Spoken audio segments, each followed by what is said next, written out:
Good morning.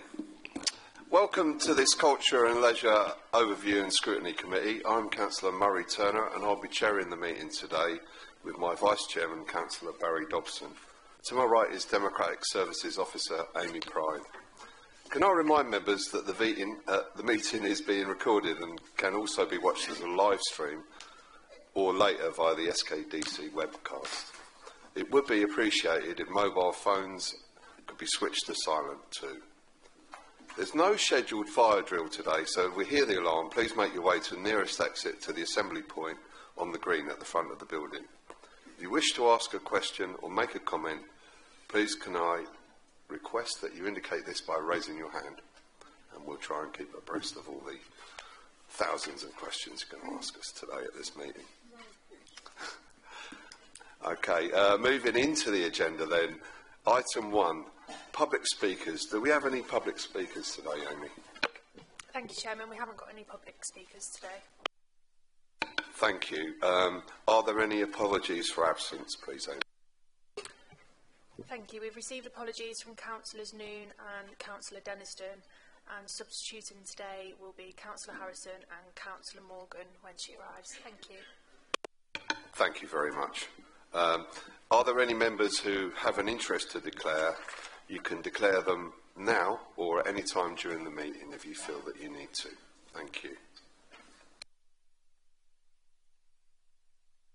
Item 4. To confirm the minutes of the previous meeting held on the 4th of February, seems like years ago now, we fought an election and everything since then. Are there any comments from committee members on the accuracy of the minutes? Good. Can I have a proposer to accept the minutes? Councillor Lednam, proposer, seconded by Councillor Bailey. All those in favour? Everyone is present, so unanimous.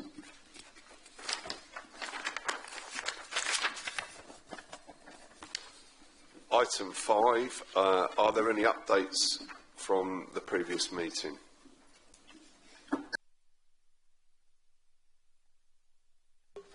Thank you, Chairman. I believe the action sheet is completed, which is on page 15 of the agenda. Thank you. Thank you very much. And in the FIOSC meeting on Tuesday, an item came up which seemed largely related to culture and leisure, but for financial reasons was obviously in the finance meeting.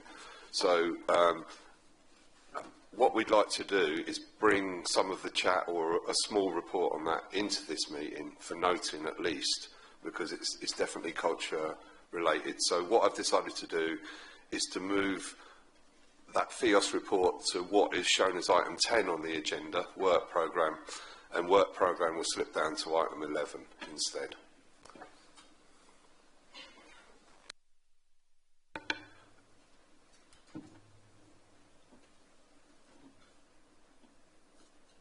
Is everyone happy with that? Good. Now, item 6. Are there any announcements or updates from the Leader of Council, Cabinet members or the Head of Paid Service, please? Councillor Baxter and then Councillor Stokes. Thank you, Chair. Good morning. I need to say something about the events surrounding the centenary of Margaret Thatcher. Margaret Thatcher's birth later on this year. A question was asked earlier in the week, and so I gave a straightforward answer. Yes, we are planning to mark the anniversary of Margaret Thatcher's birth. I have not used the word celebration. I don't think that the life and work of Margaret Thatcher is particularly something to celebrate. However, other people do. There are differences of opinion. But certainly as South Kesteven District Council, the town of Grantham, her home, cannot possibly go through the centenary of her birth without recognising the impact that she had on our culture and civilisation and everything else. To me, you know that I'm no fan of Thatcher. systematically undermined the manufacturing industries, caused all kinds of division. She has been, in the last couple of days, described to me as the most divisive Prime Minister in modern times. I don't know where that leaves the person who brought us the EU referendum.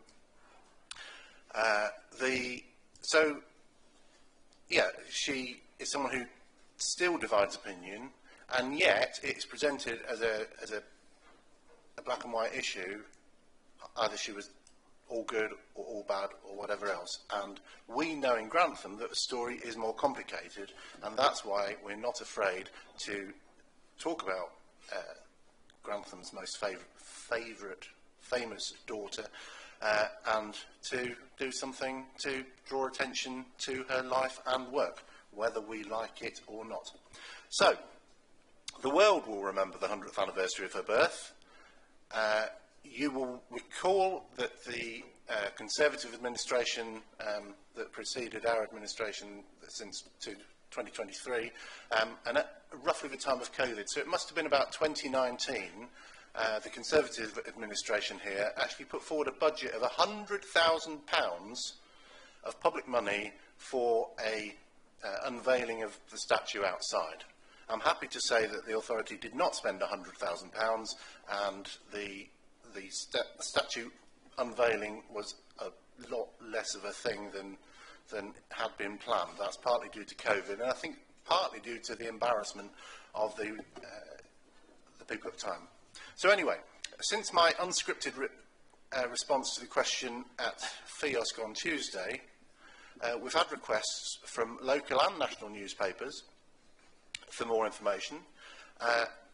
More importantly, we've actually had at least one business from Grantham, at least one community organisation, getting in touch with the Assistant Director to ask how they can be involved in events. The community does want to do something to mark this historic moment. So the events, I've been specifically asked about finances. The events at the Guildhall, managed by South Kesteven District Council, which is next door and is currently being refurbished for reasons other than the one that we're talking about. It's being refurbished because of a backlog of maintenance and neglect over many years under the Conservative administration. But anyway, it's being fixed now. We're fixing the roof. The events at the Guildhall will be part of our arts programme, and we expect them to sell out, we expect them to make a profit, we expect them to bring money into the council. The Kesteven Girls Grammar School, which was attended by Margaret Thatcher, has agreed to host a cinema-style screening of The Iron Lady. This will be ticketed and tickets sold by SKDC box office, and the revenue will be shared between the school and the council. There will be walking tours, if anybody wants to go on them, around Grantham, showing the points of interest that relate to Thatcher's life in Grantham. They'll be very interesting, but they are run by an organisation external to the council. The museum is planning to host an event that will be something that is organised by the museum, or Grantham Community Heritage Trust, I think it's called, and the council is not directly involved in that, although we will help to promote it and sell tickets if that's required, but it's not anything that is going to involve us financially. I'm keen to work with artists via the Union Street Gallery and others. As you know, we have a Grantham as a gallery project that puts art onto the streets of Grantham to encourage people to reflect on art and the meaning of art and all that. So we want that to become a kind of Thatcher-focused art during the week. I'm sure that we can find some art either recently or from the time which relates to Thatcher. Perhaps a representation of the various riots that took place during the 1980s. Toxteth, the miners' strike, poll tax riots. Other riots are probably available. There are no details at this moment. It is hoped that the BBC and others will bring one of their flagship shows to Grantham. We're in dialogue with them at the moment. I certainly hope Radio Lincolnshire will be coming to Grantham during the time. There And then on to the question of beer. We are approaching local breweries and local pubs, and we hope that we will be able to create either bespoke beers or more likely pump clips to reflect the Thatcher Week, if that's what you want to call it. Ideas for names include Milk Snatcher, Iron Lady, Grantham, Alas. Other ideas are available. I'm sure there are some better ideas than mine. Anyway, the event is yet 5 months away, and so other initiatives might emerge, and we encourage everybody from whatever political persuasion or background, whatever age, to get involved.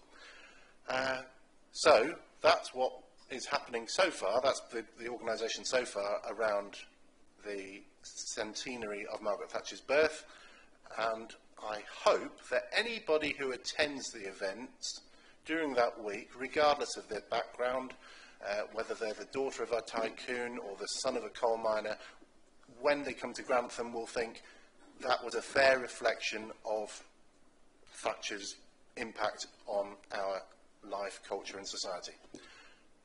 Thank you, Chair. Thank you very much.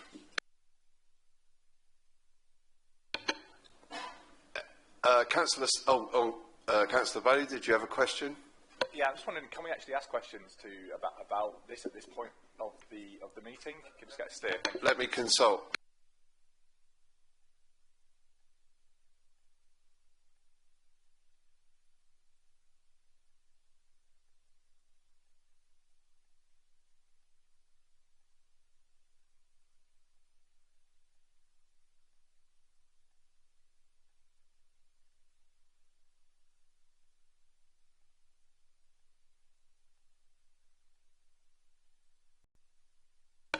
We're happy to take a few brief questions on that. Thank you.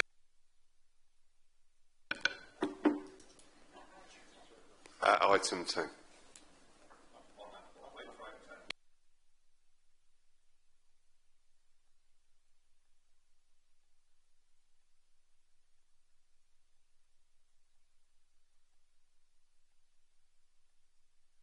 We said we're going to move. We do it now. Sorry to be so indecisive. Councillor Bailey, what was your question? And then Councillor Morgan. Just quickly, obviously, I guess we talked about budget and you talked about kind of a lot of the event. Do we actually have an approved set budget for the event? I remember the previous version of the events programme that came through FIOSC, obviously not this committee, and I believe the budget was, at the top of my head, I need to check the paperwork, about £20,000 that we've allocated for the event.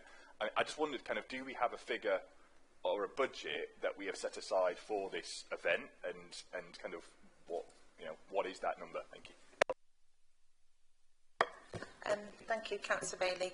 Just to clarify, the report before you that we're going to discuss later, the FIOSC report, we did explain in there that actually that budget's been taken away from the Future High Street Fund because of the collaboration that we've got across the town.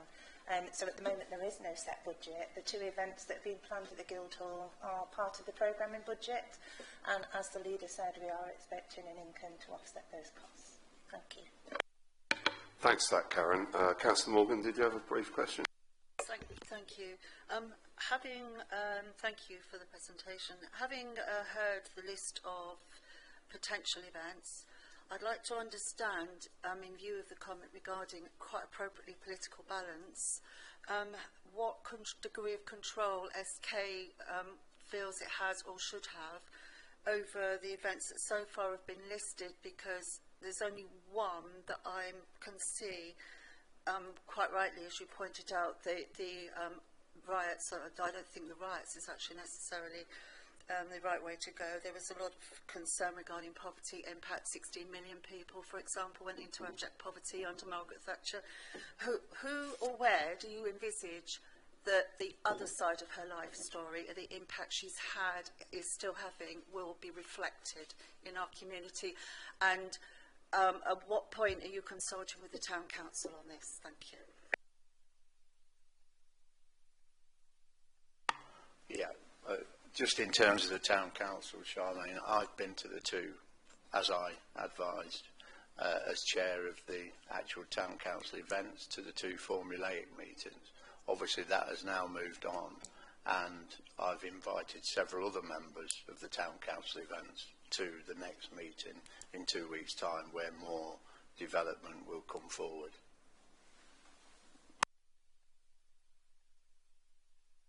It's not the involvement of the... are you talking about the entire leisure committee or the Town Council coming, or selected members? No, I don't think for 1 minute it should be the entire committee. I think certain members of that, but then we bring it back to the events committee as a separate thing for the Grantham Town Council Events Committee. This is not an event controlled by the Town Council, it's an event that the District Council are administering with several other organisations, including Grantham Dramatic Society and various other organisations, Kesteven and Grantham Girls' School, so the Town Council will be part of that overall thing. Thanks very much for that. Councillor Knight, did you have a further question? Is this a response to Councillor Morgan's question? Yes, it is. First of all, you mentioned what's being done to promote the other side. Certainly we're not presenting a side. We're not on, if there are two sides, it's not one side or the other. Personally, I think there's far more than two sides. It's a multifaceted life. If you're in politics for as long as Margaret Thatcher was, then there's all kinds of different aspects. As for whether the council's having control, we're not intending to take back control of the Thatcher legacy, and also we're not going to dictate to other organisations what they can do, short of getting them to obey the law and not promote divisiveness and hate and so on. Short of that, organisations can organise whatever they like. We're going to free community organisations from the shackles of local government. We're going to roll back the frontiers of the state in terms of people organising community events. It happens all over the district. As for the Town Council, if the Town Council wants to put on a particular event or work in partnership with other organisations, SKDC included, then we welcome the input from the Town Council. I very much welcome, especially bearing in mind the Town Council's history with Margaret Thatcher's family. As you know, Margaret Thatcher's father was, I think, a councillor and certainly an alderman in this town, and that is part of the heritage, part of the Thatcher heritage of Grantham is his role as an alderman. So that certainly will become part of the walking tour, and if the Town Council want to do something to celebrate it, then celebrate it. Use the tool. If the Town Council want to do something to remember it, then that's entirely up to them, but we won't be able to offer massive funding to pay for it. Can I just get the other two questions, please, for Councillor Morgan first? I don't want to derail this whole meeting with a big Thatcher chat, if I'm honest, but Councillor Knight and then Councillor Harrison. Thank you, Chairman. I mean, first of all, I'd like to thank the leader. I think that the way you're taking this on is very brave, to be honest, because it is a controversial, difficult subject, and it will be hijacked by absolutely every single person that has their own agenda to push. And I think that you've been very consistent on this, and wanting to rename the museum at one point. I mean, it's extraordinary, but I do think that the way you're approaching this is absolutely bang on, and I think that the role of this council is more as a facilitator than an organiser in many ways. And I don't really think that it is the job of this council to ensure any political balance whatsoever. If people want to give one side and not the other, that's down to them. It's down to individual people to do that. I think that we do need to remember. You made the mistake of committing news, as they say. You said something that found its way all over the national papers. I think that we do need to be very careful that this is actually not a commemoration of an era of politics. It's a commemoration of someone's life who went on to become the first female Prime Minister. I think we do need to bear that in mind a little bit. We're not here to debate the miners' strike. We're not here to debate the community charge or poll tax. I know some people are desperate to do that because it's what keeps them going, but I think we just do need to remember that this is about an individual's life who did extraordinary things, whether or not we agree with them. And I think that the leader's approach is bang on this. Thank you. Thank you, Councillor Knight. Councillor Harrison. Thank you, Chair. Councillor Knight's pretty much stolen what I was going to say there. I think we're very much in danger, apart from the leader, of losing sight of what this is. This is a glorious opportunity for Grantham, for a very short period, will be in the window of the world. So it's for us to capitalise on that. Now, nothing we say, do, or whatever will change anything that Mrs Thatcher said or did. But if we've got this chance to capitalise on this and bring tourism or whatever to this town, then I think we should do it. You know, and as Councillor Knight said, it's up to the individuals. If you want to put one side of the argument, bring it forward. If you want to put the other side, bring it forward. But the whole point for me is this is a glorious opportunity for Grantham to highlight themselves on the map. Thank you, Councillor Harrison. Councillor Morgan, did you still want to come back? Yes, I do. Thank you. Thank you. Thank you. I think in a way, certainly Councillor Knight's comments rather illustrate a point, because already we've got some form of what it should be about, control emerging from a position. My concern is simply that we have balance. Whatever we do, that there is balance. And that is, I understood that was meant to be the purpose of this whole exercise, was to ensure we have a balanced perspective of somebody who, I don't think there's a person in this room would not say had a controversial life and a controversial impact on our society. So that to me is where the role of the council could be. I don't think you can. I think you've beautifully all illustrated my concern. I don't think you can. So it's going to be up to the community to do that. Thank you. Thanks very much, and I look forward to your presentation at the Guildhall during the week. Moving on, further announcements, Councillor Stokes. Thank you very much. We're not got Leisure SK on the agenda today, which is probably a first. However, I just thought it would be worth letting everyone know and reminding everyone that the Leisure SK are now operating under the agency model from the 1st of April for a 10-year period. So that agency model is now in being. So I just wanted to let people know that. And the second point is we're at the end of the winter sports season, and I thought it would be a very good thing to acknowledge publicly all those grassroots coaches throughout the district, in both the rugby field, the football field, all the children and young people who are coached. That includes, of course, our chairman, who is very active in that field. So I think it's something we should acknowledge as a district. We don't want to talk about the 4 towns, all the rural areas as well. Fantastic. So well done to all those people who keep grassroots coaching going. Thanks very much for that, Councillor Stokes. Any questions on that announcement? No. Brilliant. Right, we're going to move on to item 7, Sport and Physical Activity Strategy 21 to 2026, and Councillor Stokes is going to present this report, aided by Beth. Thanks, Chairman. I'm pleased to present the report today to the committee, which provides an update on the progress of the Sport and Physical Activity Strategy 2021 to 2026.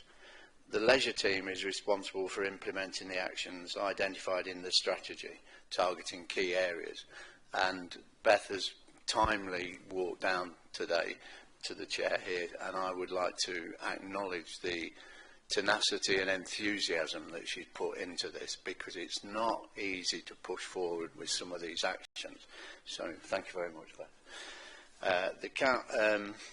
The information detailed within the report covers the activities which have taken place since August 2024, including physical activity initiatives for council employees, partnership and collaborative working, activity delivered at the leisure centres, and an update on the Active Lives survey data from Sport England. The recommendations of the report are that the Culture and Visitor Economy Overview and Scrutiny Committee note the progress and delivery of the sport and physical activity strategy for South Kesteven, consider the results of the latest Active Lives data available for South Kesteven, and suggest any enhancements to the extent and clarity of the information produced for the next 6 monthly report. That would be quite an achievement for everybody, because I think Beth has done such a thorough job. Thank you very much. Any questions on this report? Councillor Baker. Hi. Yeah, I love this report, and I love all the initiatives that these councillors are being offered. I think it's really, really wonderful. The thing that kind of spoke to me was that it was kind of different every month. And I just wondered whether there was anything that was actually consistent for employees, so, you know, that they could access every day, all day. And if, you know, we are really promoting kind of physical health in the workplace, you know, are there shower facilities available for staff so that they can, you know, do exercise in a break or a lunch and then have a shower and then go back to work? You know, we're talking about physical health being akin to mental health. You know, yoga is something that is absolutely huge at the moment for both physical and mental health, and I wonder whether we could create a space for employees where they could kind of access those sorts of things in their work day, and I just wondered whether that kind of consistency would be really, really great for our employees. Anyway, thanks. That's a very valid point. Could you answer that, Beth? I'll certainly give it a go, thank you. So in terms of like provision that we've put on consistently previously, we seem to have not had the best uptake on a regular basis, so that's why I would say the consistency hasn't been there. So we put things on, we've trialled things in the Guildhall, for example, so it's quite local to the office, but the numbers just haven't been there, which is why we've taken it back. And we've really tried to listen to what employees actually want in terms of, like, from the employee engagement survey. And it seems like a lot of people do their own things in their own time as well. So we're trying to put on different things that will attract and try new things, and hence the new things that we've got, like the learn new skills and teach new skills as well. So we're just trying different things to capture those people that wouldn't normally do anything outside of work. What about the potential for showers and things like that? Are those facilities available? I think that was Councillor Baker's key point. Showers aren't currently available. I know that was considered, I think, in the bill, but that was before my time and involvement. So, I mean, it's something that I could ask the question on, but I don't know if Karen or anyone has any further comments on that. Councillor Stokes? We did actually, as part of previous accommodation, have showers within the facility, but they were all taken away at the time when they did the changes to the offices. So currently there are no facilities directly available.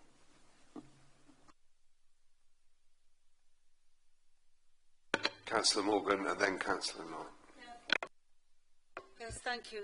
I think it's interesting looking at the responses. I totally support any initiative that supports our staff and their well-being.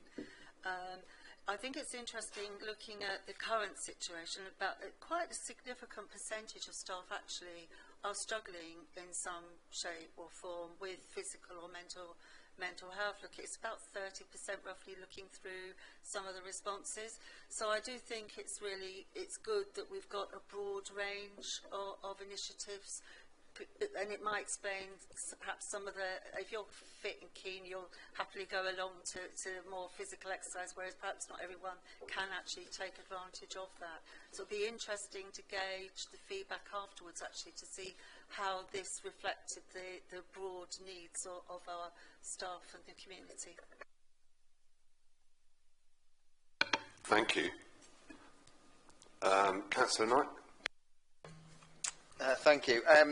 Just looking through this, obviously the current strategy is due to end at the end of this year, and I see that you're going to be working on the new strategy.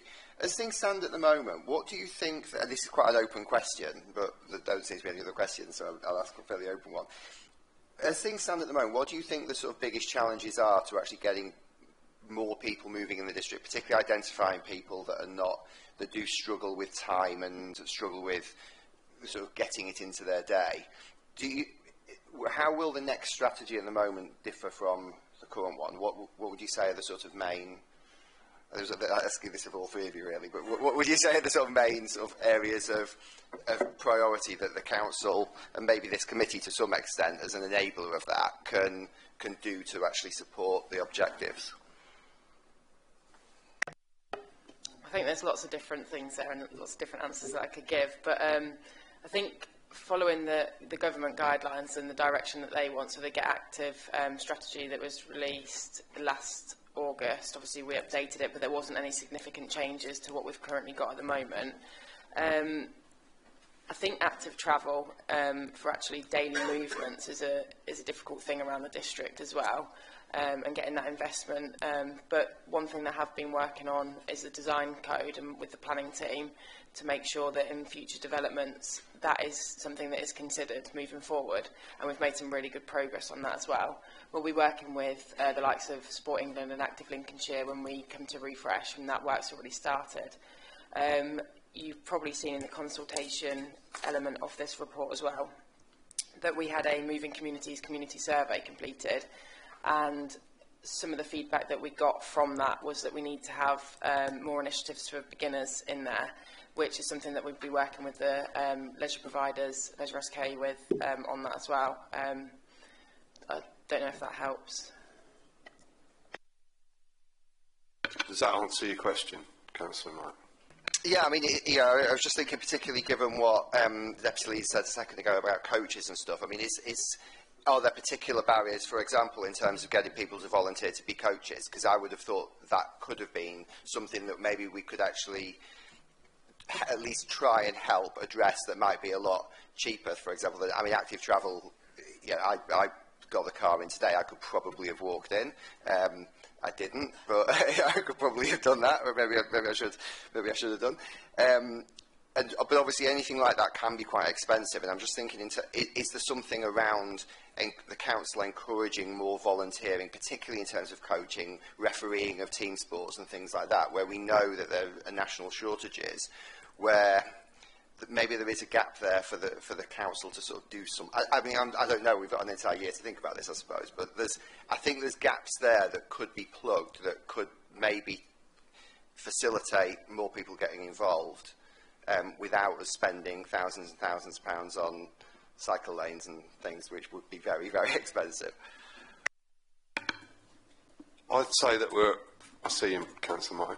We're at risk of blurring into the next item on the agenda, which is support for local sports clubs. So perhaps we can't answer that directly at this moment. But in answer to your question, as a local qualified coach, there are certainly lots of things that you have to pay for yourself that, that clubs fold because they can't find volunteers who are willing to do all these things. And then any sort of encouragement of such volunteers would be very welcome in my eyes. I think Councillor Baker wanted to come back and ask a further question. Hi, yeah, thank you. I'm asking this purely as a fair weather runner. We've got like this money for the outdoor tables and things like that, which I think are absolutely wonderful. But what are we doing about people accessing sport in the winter? Because people aren't going to go and use these things in the winter. I speak to my students a lot who use a lot of the skate parks and things like that, and they say, well, in the winter we can't use it, but really all we need is a little roof over the top of it, because then it's not wet and it's safer to use and things like that. So these initiatives are great in the summer, but I'm just wondering what we're doing when actually we probably need to be fitter and more active in the winter for our mental and physical health. What sort of strategies have we got in place for them? It's a very good question. I think it is difficult, especially like with indoor facilities in the area. And obviously we do try and work with Leisure SK to make sure there is the options available for the sports halls and backup plans. But yeah, it's definitely something to consider further.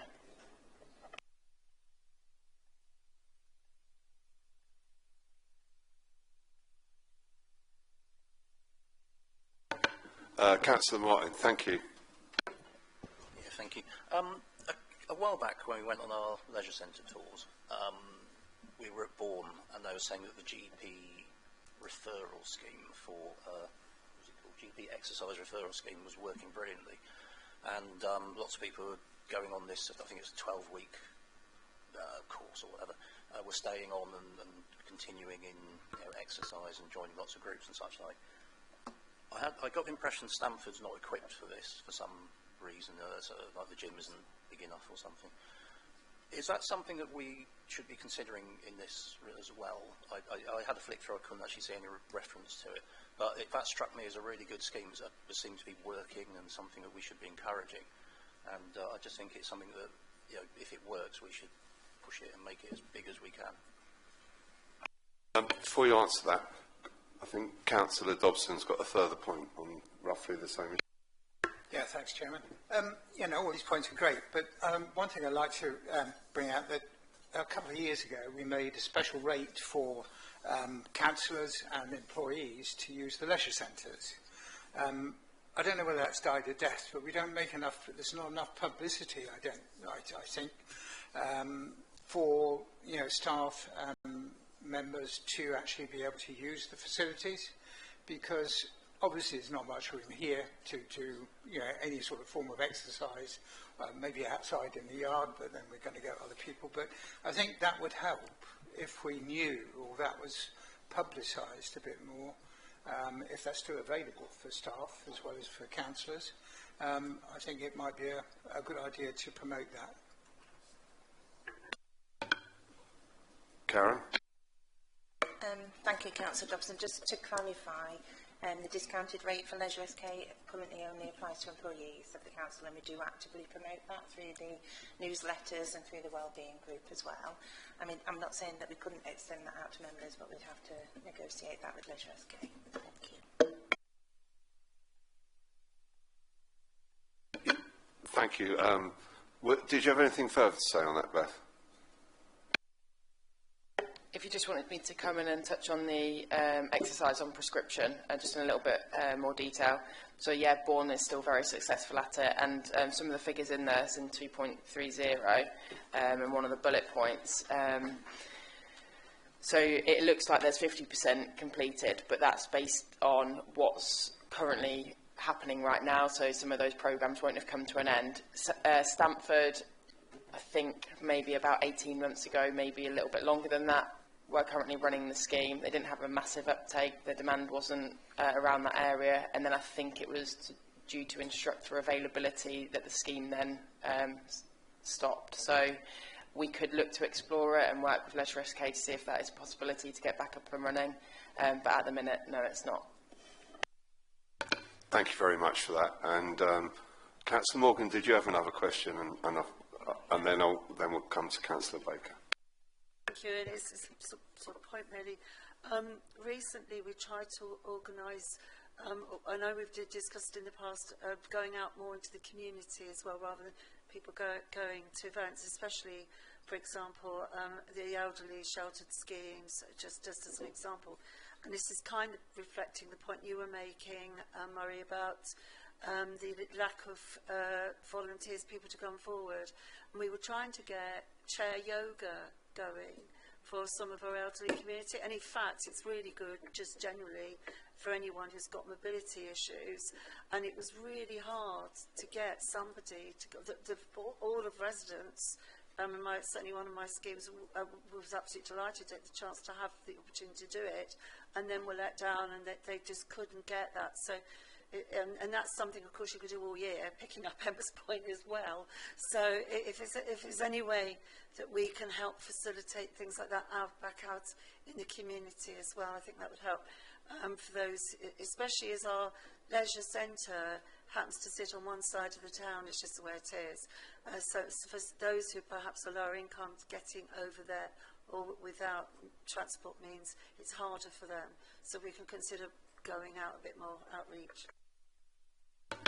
Great suggestion. Thank you very much, Councillor Baker. Oh, mine was just a little funny at the end. Just to Beth, next time you do sort of a departmental steps competition, as a member, I'd love to be involved. Thank you very much. Thank you very much for that. But I think we'll wrap up debate on that item now. Thank you. Councillor Stokes wanted to say something, sorry. I think it's just important to note that recently I was lucky enough, along with the leader, Anne Beth and Sam from HR, to attend Wellbeing Awards, National Wellbeing Awards, and this particular strategy was a key factor in us winning an actual award. And the interesting thing was, we were probably, I think, the only council there. I was expecting it to be all councils, but there were all these national companies. But Birmingham Airport, Scottish Highland Water, and more pleasingly, Tottenham Hotspur. We beat them all. I think everyone does.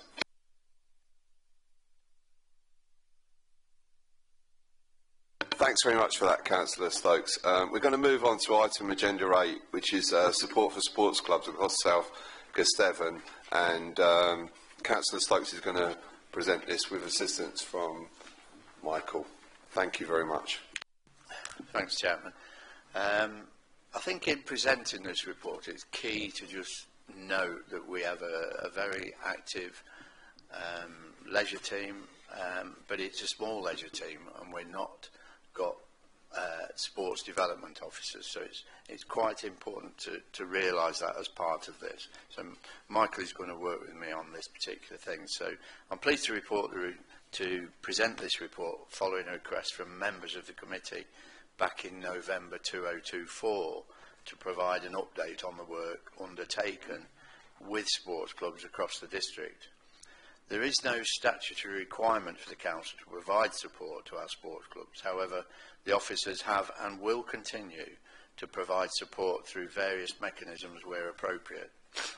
Leisure SK provide venue space to 50 different clubs across each of its facilities, with activities ranging from competitive swimming through to martial arts, regularly hosting successful large-scale competitions at Grantham Mears Leisure Centre in particular. Through the Council's allocation of the UK Shared Prosperity Fund, more than £142,000 has been provided to sports clubs across the district, helping them to improve their facilities and be sustainable.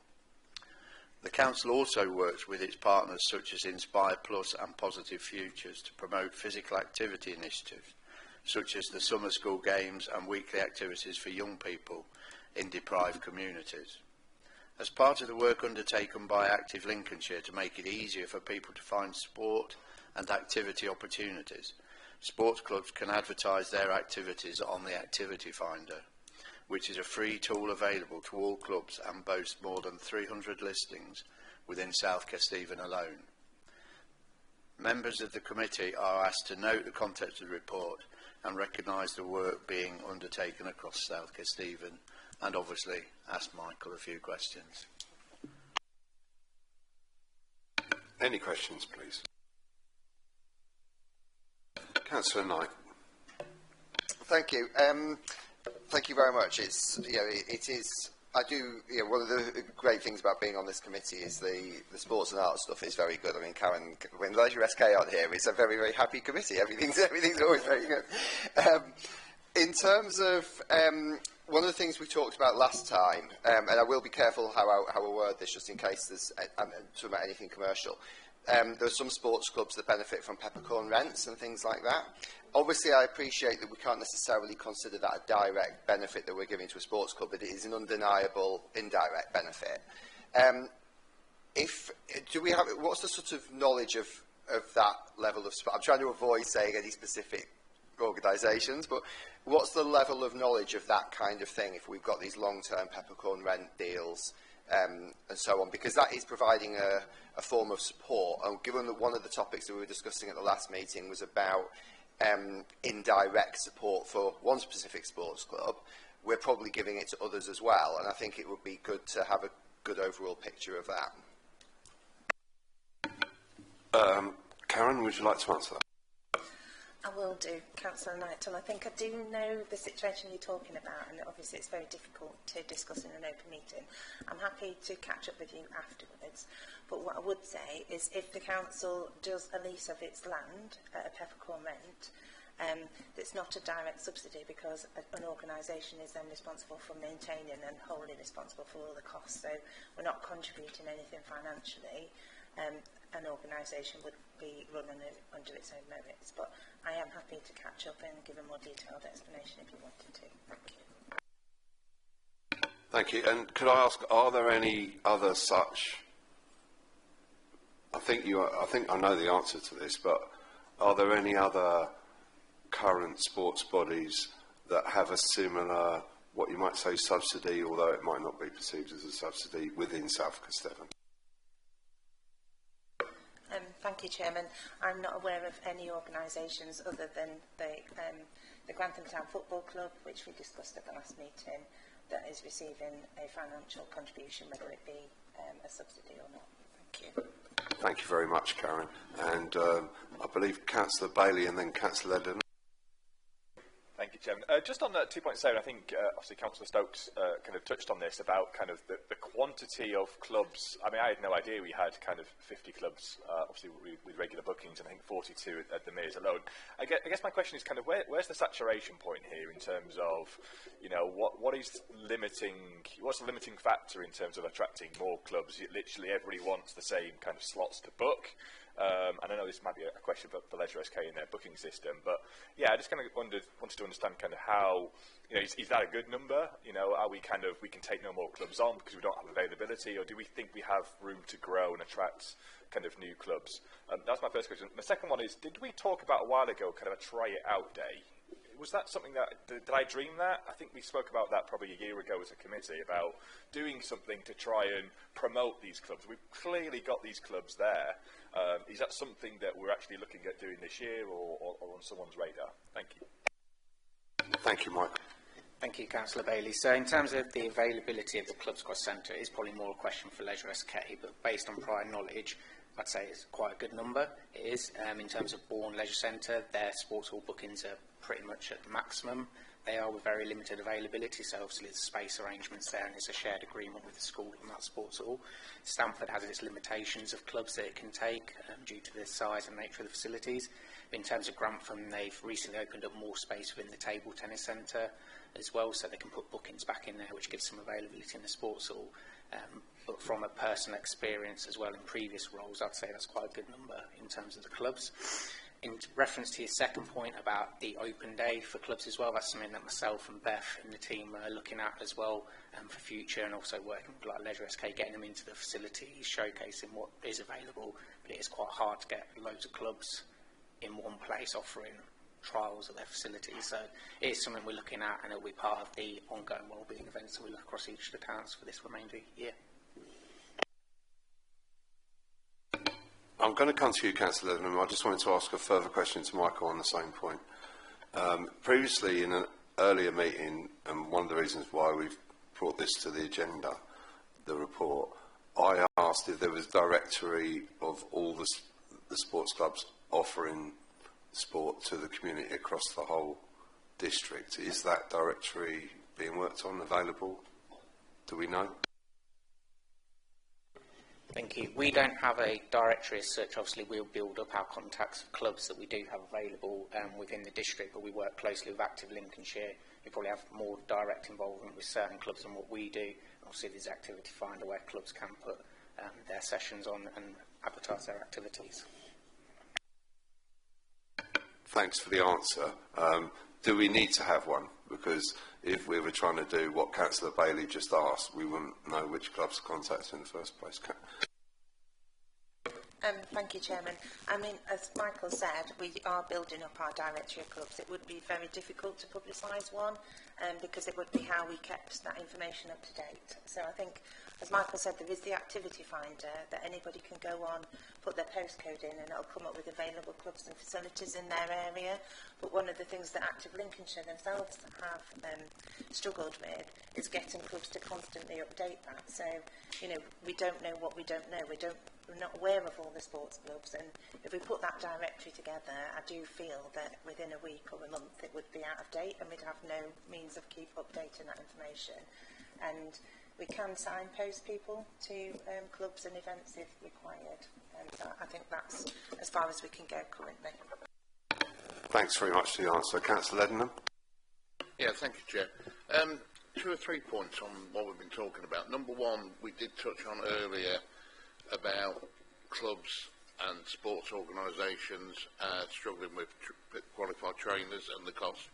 We all know that, especially in our world, that, you know, to become a cricket trainer is quite expensive. And one of the biggest problems we've got across all sporting areas is that parents, like most of us are in this room, get involved because of our children. And depending on what age they get involved, you tend to follow them through the age gaps, and you'll become a trainer like I did, you know, level 2 cricket trainer. And then once your son or daughter moves on, you move on. So automatically you've got natural loss of trainers within grassroots clubs. And, you know, a lot of the clubs can't afford to pay to have trainer. I mean, it's been a while since I looked at how much it costs now to become, you know, level 1, level 2, level 3 and all the rest of it. But it is quite a lot of money. So, I mean, you know, we do need to encourage them. On the other point you've just raised about, you know, what we can do for sports clubs. Well, in this room today, you've got 2, all right, the same sport, but 2 different league chairmen who have a full directory of all their clubs here. And I'll give Karen and Murray a thing. And there is quite a few in here. Grantham Town Cricket Club, Stamford Town, Burley Park. You know, there's a lot of South Kesteven clubs in here with all the contact details. But would it be a good idea to invite fellow organisations, associations, chairmen from all levels of sport into like a bit of an open workshop forum around the SK, from football, cricket, badminton, swimming, archery, everything, and see what they're struggling with. So we do get a general picture of how, if any, the council can help either promote. I take on board your comments reference keeping the data correct, because believe me, it's a bloody nightmare trying to get the information for these handbooks every year, and Murray will back me up on that, because clubs are not forthcoming, and it changes like you say, but then that will be on the onus of the associations or leagues or whatever. But I do think if we got all the league chairmen or associations or, you know, at least into a meeting, and we can find out what we're struggling with at the, you know, at the actual source. That's it. Thank you very much. Thanks very much for that, Councillor Leadenham. I think Councillor Knight wants to come back. I'm aware that Councillor Baker and Councillor Morgan both want to speak as well. Did you want to, was it on what you said already, or can... Okay, I'm going to put you to third then. Thank you. Councillor Morgan. Mine was a really general kind of throwback point, really. I have heard through the grapevine, and I'm desperately trying to find the source of the information. I cannot find it now when I want it. But that there was some consideration.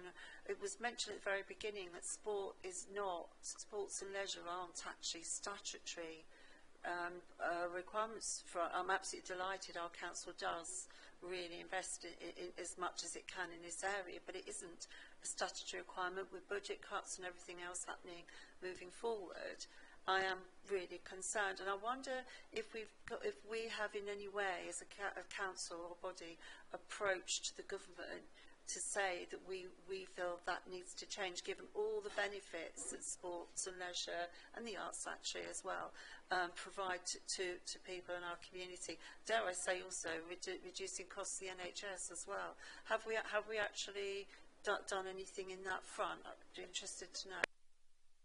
Karen Whitfield. Thank you, Councillor Morgan. So as councillors, we are connected to certain national bodies, and we are making representations to central government along those lines that you say. You know, we can save the National Health Service massively just by getting people active just for short periods per week. You know, it can have a massive impact. You can reverse your diabetes diagnosis, for example. So we are making those representations through the Culture and Leisure national group, through the District Council network, and through APSI as well, and other organisations that we have access to and we're active partners of. Thanks very much for that. Councillor Baker. Councillor Knight. Sorry, you surprised me there, Chairman. Yeah, just a couple of points. So, we mentioned before about the fact that the Dysart Park Family Fun Day kind of operates almost like as a taster session for lots of different clubs, and that's on the 6th of July. And I think it would be really good for the council to, over its all its social media and stuff, really help promote that, because I think that that kind of thing, which is done by the sort of voluntary sector, I think is a really good thing to promote. The other thing was on the activity finder. It is difficult because the thing is that, yeah, you're relying on volunteers keeping information up to date, but it is useful information to have on there, and I think probably the key thing to getting it to be more up to date would be just to promote it. I was going to swear there. They got me a code of conduct problem. Yeah, just really, really heavily promote it. Make sure that people are as aware of it as possible, because I think that with all of these, with any kind of directory or search facility, they lose momentum after a while. They always start off really well and then they lose momentum. And I think if things are promoted and people get used to adding things to it and people know that they actually do get benefits from it as clubs, then I think it can work. And again, it's cost-free. It's just a case of whoever it is that runs all the social media stuff, just really emphasising that like a lot, particularly at this time of year when people are starting to pick up sporting activities. They're sort of trying new things as the weather gets nicer. I think that if we linked it to a potential for grant funding, a lot of clubs would get their books in order really quickly.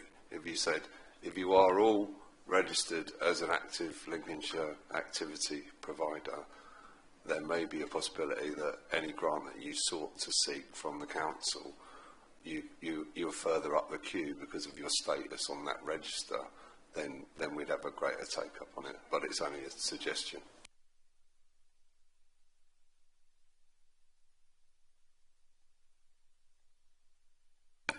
Any comeback on that point or not, though? Otherwise, are there any further questions on this item?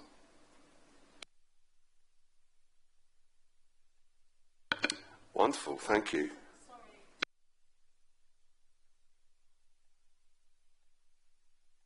Were you making a proposal there regarding perhaps linking to our grants team and see if there's any way? Was that? I don't think I'm able to force the hand that way. It's merely a suggestion, but fortunately, some of the things I suggest do get taken up later on. So we'll see what happens. Watch this space. Okay, thank you. Thank you very much. Item 9, Arts and Culture venue updates, and thanks very much, Michael. Paul Stokes is once again going to present this with the assistance of Jade Porter. Thanks, Chairman. I just realised I should have made a disclosure of interest insofar as I absolutely love our arts centres, both at Stamford, Grantham and Bourne. I think the district is so lucky, as they are with leisure centres. Our community is so lucky to have a non-discretionary service that provides 3 arts centres of such high quality.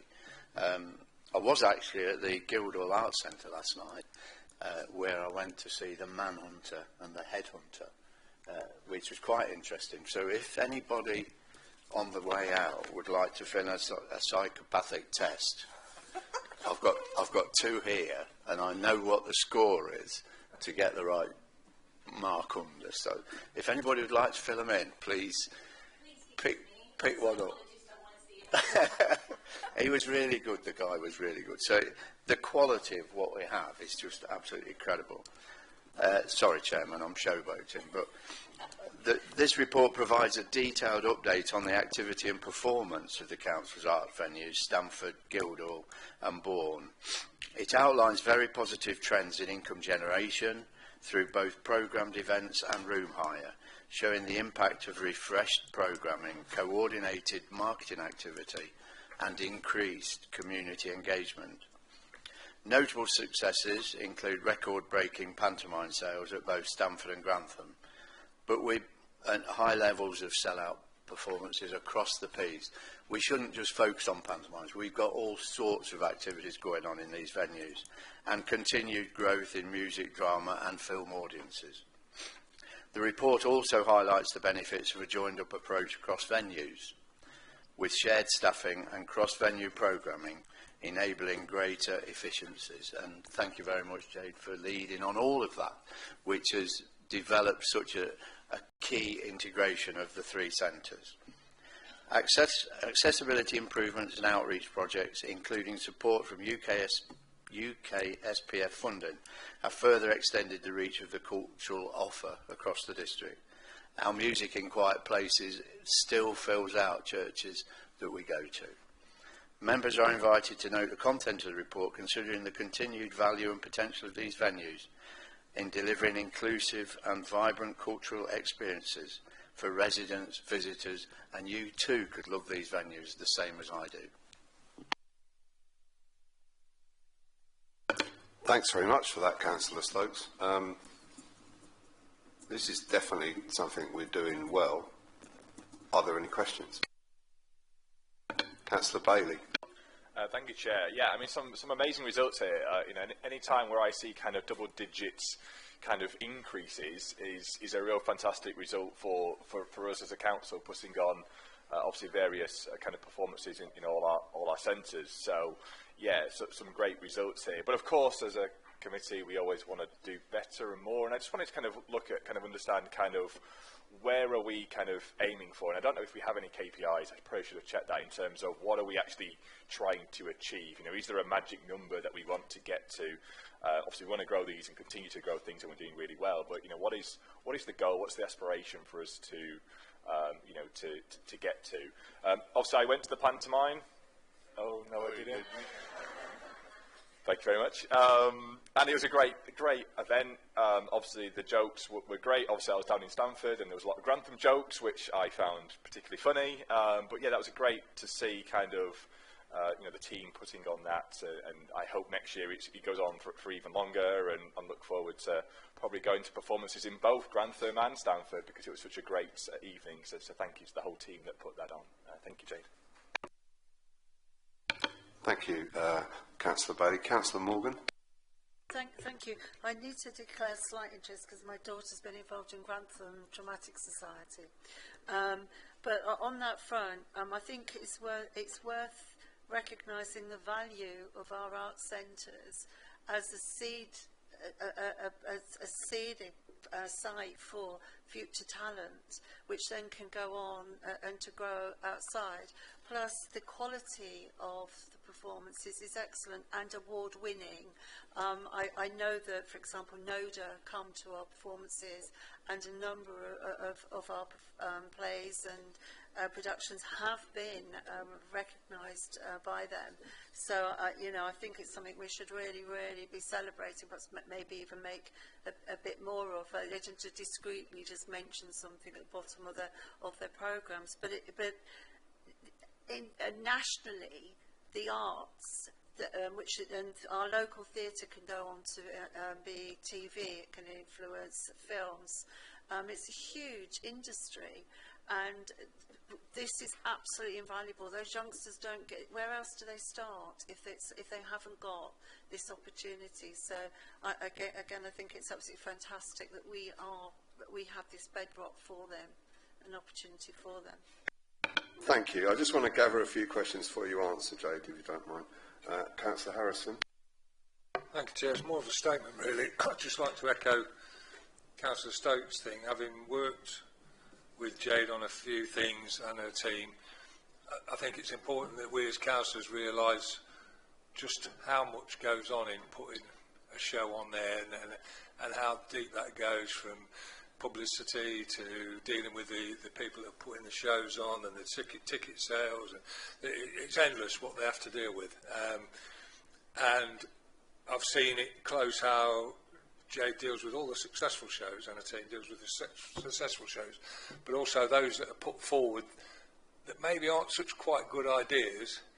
She's very tactful in dealing with those as well, and edging them towards a way that might be more successful and stuff like that. So I'd just like to say a massive thank you to Jade and the team on that. One point I would like to raise is, and I mentioned it the other day, is there's still a hell of a lot of people in Grantham that don't know we have a theatre, and it's getting that out there to them. But I say, but you're going to the theatre? Oh, we've got one, and I find that quite astounding, really. Thank you. And lastly, Councillor Baker, and then we'll let Jade answer. Hi, yeah. We talk about grassroots sports all the time, but should we not also be talking about grassroots arts? I am a drama teacher in a school in Stamford, and one of the things that we really struggle with is actually we really want to do things in the community, but the options aren't always there. And I'm wondering whether we, so there's this thing called Spotlight that happens in Stamford, which is where we as a school get invited to kind of just send a dance down for a performance evening, and we get the day to go and rehearse on a professional stage, and then they get to perform in the evening to parents and things like that. And it's such a wonderful experience for our children, and I just wonder whether we do kind of, I know that we have links with schools for sports. Do we have those links with schools for arts?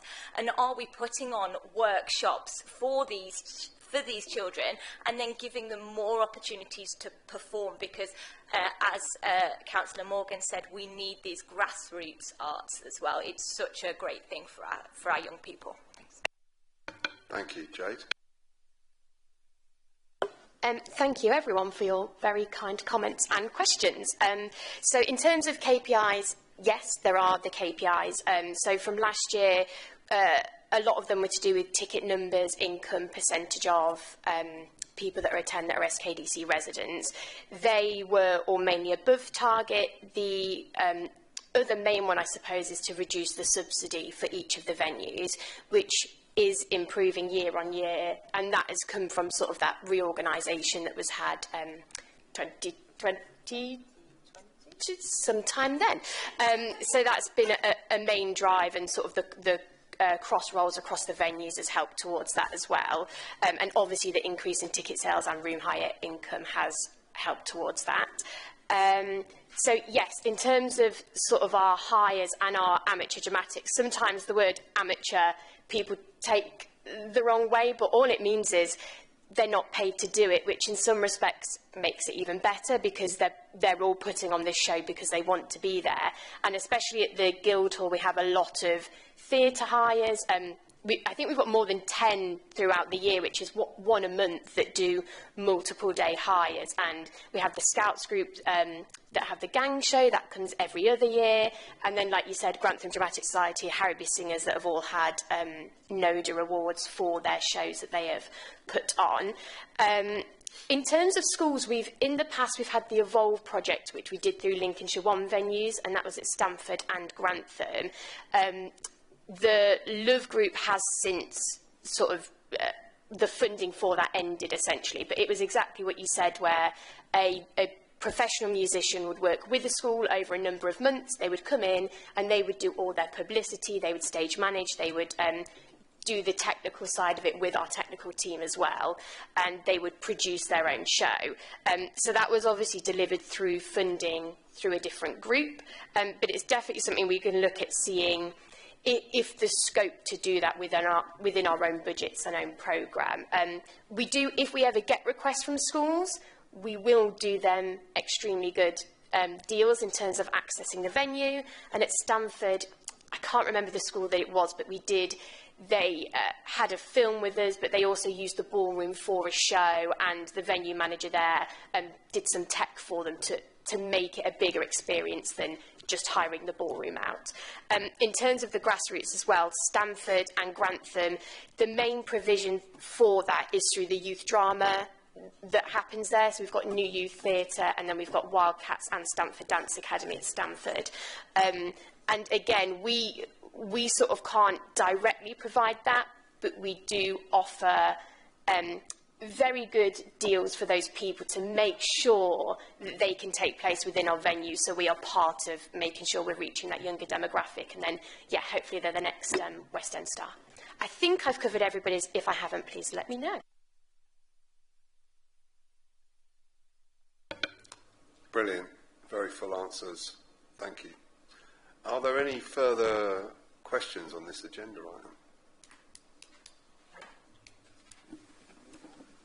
Lovely. Thanks very much. Before we go into the work programme, at the start of the meeting, I mentioned that a report had been presented to the FIOSC committee 2 days ago, and Ashley, would you like to run us through that, please?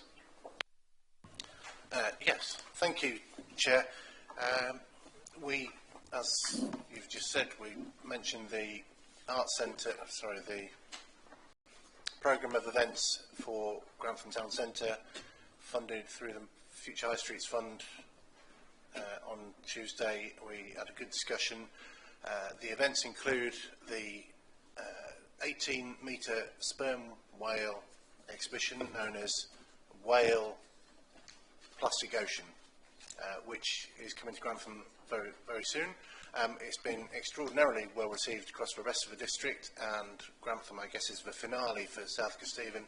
We have 3 days which are already fully booked out. This will drive footfall in the town centre, which is the aim. We also discussed on Tuesday the bike night, meaning motorbike night, not push bike night, which will take place, I think, on August the 17th, if I've got the date right. That's an event that we want to bring back again and again. The first episode, we've got a stage and some bands, and we're working with other people to do that. Can I pinch your list? Street markets, in addition to the Saturday market, the Saturday market continues to thrive, and the summer. It was the summer festival. Is that the correct date? Yeah. We also have a summer festival with bands from 4 p.m. with a professional band between 7:30 and 9:30 on the 20th of June in the marketplace. So all these events, Dino Mania. If you haven't got enough dinosaurs in the council chamber, you can find some more in the marketplace. We're also doing outdoor cinema in September, Lincolnshire Day in October, although not actually on Lincolnshire Day because we want to tie it in with the market again. Lincolnshire Day falls on a Wednesday, so our Lincolnshire Day proper celebration might be in Market Deeping, where there is a market, but we'll certainly be continuing the Lincolnshire Day festivities on October the 4th.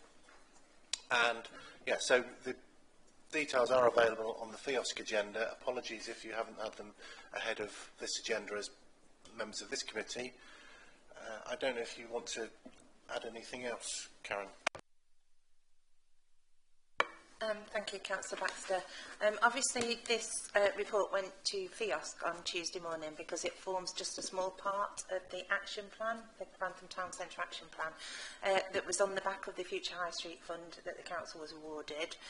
Obviously, because of the cultural links, we were requested to bring it today for noting, and obviously happy to take any questions that members may have. The plan itself was originally endorsed by FIOSC in January and then subsequently approved by Cabinet the same day, and the Grantham Town Engagement Manager, her role has been extended now to the end of March 2026 as part of the funding, so she is predominantly the officer that is delivering this.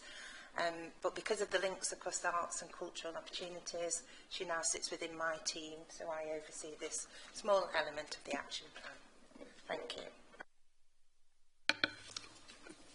Just before we come to questions on this, hopefully everyone's been given a copy of that report before the meeting started. Just to say, thanks very much, by the way, Councillor Baxter and Karen, for that presentation. There are events planned for every month up until November, if you look into the detail, which are culture and leisure type events. And as we say, it's tied to the footfall in marketplace. The reason it didn't come directly to this committee was because the funding was provided by the Future High Streets Fund rather than through the council. Councillor Bailey, you had a question. I did, thanks, Chair. And I did submit a question at FIOSC, which I think came across as overly negative around this, but definitely not the case. Obviously, very much kind of in favour of, events, certainly in the marketplace. And just to get some clarity in terms of what I was kind of asking at FIOSC when I kind of translated it back. I guess my question was more around kind of the Friday school, whale visits, which obviously aren't really going to drive footfall for the local business because school children, primary schools, are going to kind of go up, turn up, do the whale and go away. And I think that, my opinion would be that if the Friday had been done in a park and avoided kind of disruption to the marketplace, that might have been a better way of doing things. It was just kind of more of an observation that, any time the marketplace is closed, obviously it does cause disruption in Grantham. I just think that that could have been a better balance, but, based on obviously my observation. On the funding for this, I'm just kind of curious because obviously there was UK SBF money spent for this, and from what I understand, there was £10,500, which seems to be for the events in Bourne, Deepings and Stamford, under, I think it's SK 2204, and then we're putting a further £10,600 for the event in Grantham. They're both 3-day events in each one. So I'm just wondering, out of curiosity and accountability and all things like that, why does it cost the same to do the event in Grantham as it has to put the 3 other towns together? If someone could just explain that, that would be perfect. Thank you. Karen Whitfield. Thank you, Councillor Bailey. There's 2 points there, I think, and I do take your point about the Friday. We are following the same pattern that was really successful across Bourne, Stamford and the Deepings in having Friday just for school visits. Just the fact that the whale there itself does attract people into the marketplace, and we definitely saw that in the other 3 towns. And the performers themselves do engage with the audience outside of the whale, so there are some subsidiary activities. So I do take your point, but I think parents might come as well, and we've had a lot of interest from the schools. So that is the first bit. In terms of the UK SPF, on the ODD that was published, the £10,500 was for 2 events originally in Grantham, I believe, and Deepings. But when that went to the UK SPF board, the board loved the idea so much, they said, please can you go away and see if you can deliver that within the other 2 towns. And so we did look at that programme. The Future High Street Board themselves said it's a fabulous event, please can we move that to the marketplace. So at that time we took that out of the UK's pot of money, and it's now being funded by the Future High Street Fund. So just to clarify the costs, I believe the final cost of the whale is about 5.7k, so it's not the 10, so the 10.5 would have been for 2 occurrences. So in terms of the Grantham one, the cost for the whale will be similar, but the uplift is for the road closure, barrier staff, security. So the actual costs are on par with the other deliveries. I hope that answers your question. Did you want to come back on that quickly? Yeah, thanks, Chairman. Yeah, so just on that UK SBF money, which is kind of, as I understand it, as I read it, there was £10,500 allocated. Did we have to increase that money and that allocation for UK SBF to do Bourne, Deepings and Stamford, or was it kind of, did we manage to squeeze it into that money? Just so it kind of, from a UK SBF money, what did we spend the money on? Thank you.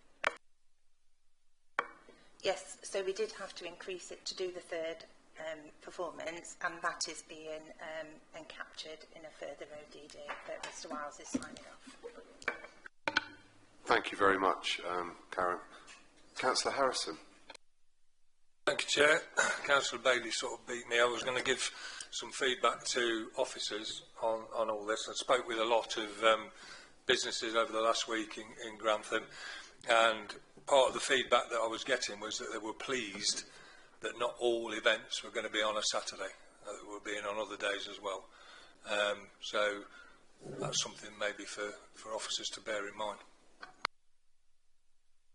Thank you. And I think Councillor Knight. Thank you. Lincolnshire Day. I remember us having quite a lot of conversations on our all councillor email groups and things like that about how we could celebrate Lincolnshire Day. And if I remember rightly, it was pretty rained off in the end last year. What's the current thinking? Because I do think that we really undersell this. If you look at Yorkshire and look at Northumberland and look at some of these other counties that really flog themselves, Devon and Cornwall, and we don't really do that. And I do think we miss out on an opportunity. We've got a lot of good produce. We always think of food, I know, but we have got quite a lot of good produce here that is very specific to Lincolnshire that I don't think we make the most of. And what's the current thinking in terms of what we're going to do? Hazlitt and Sausage Festival. Does anyone want to answer that? Thank you, Karen. Thank you, Chair. Thank you, Councillor Knight. So, like all great ideas, we are starting small, and I think it was unfortunate that last year we did have adverse weather that definitely impacted the event.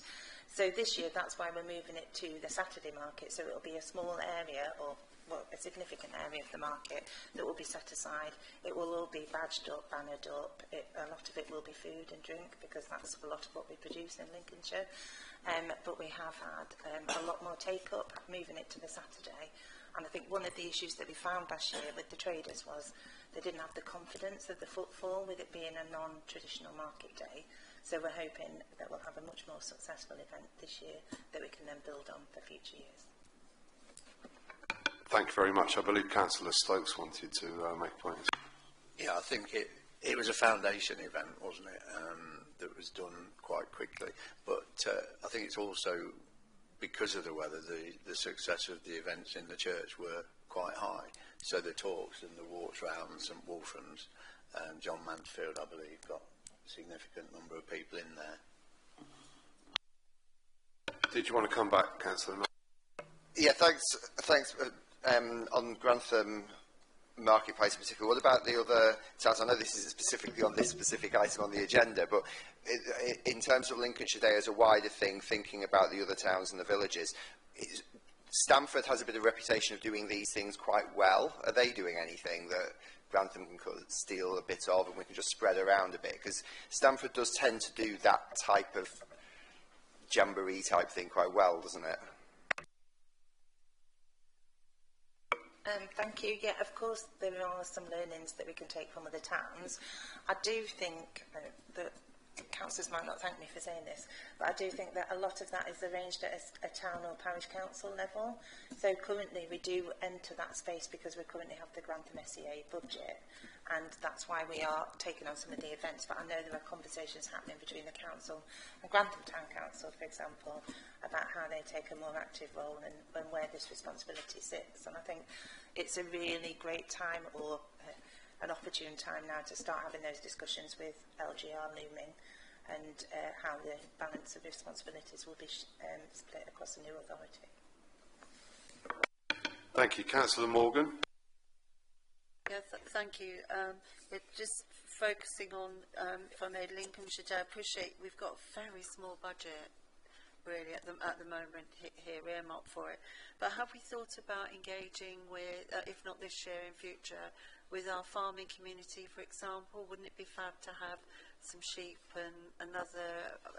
I remember when I first moved to Grantham, had the cattle market here, but engaging with, and also that we've still got engineering and the outskirts, getting businesses in as well, just to promote.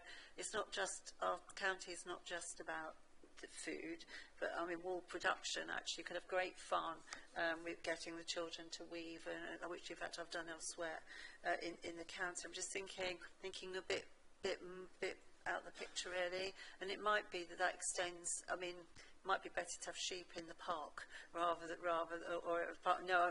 Karen's going, no, don't do that. But I'm just thinking outside the box about how we bring in as well our border community. Thanks very much for that. I'm sure that Councillor Stokes is going to answer that. Sorry, just on that, we have had an issue recently. We have actually got an animal protection policy, and so no animals are allowed on SK assets, and that was passed in 2023 in consultation with the RSPCA. So we don't actually have, when I say no animals, people with dogs and that, but we don't have live animals, do we? So that has been an issue over a couple of events recently. Councillor Morgan, I'm aware that you're waiting to speak, Councillor Bailey. Thank you. Without going off agenda.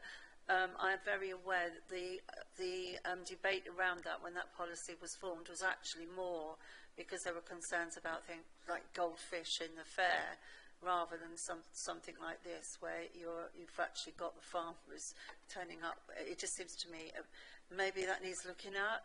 I know somebody tried to do a donkey walk round the park and couldn't because of that policy. It's a separate point, but I think maybe we need to perhaps revisit it about how restrictive it is. We are a market town in a rural countryside, so it does seem to not be able to bring a sheep to our park or something just seems a bit ridiculous to me.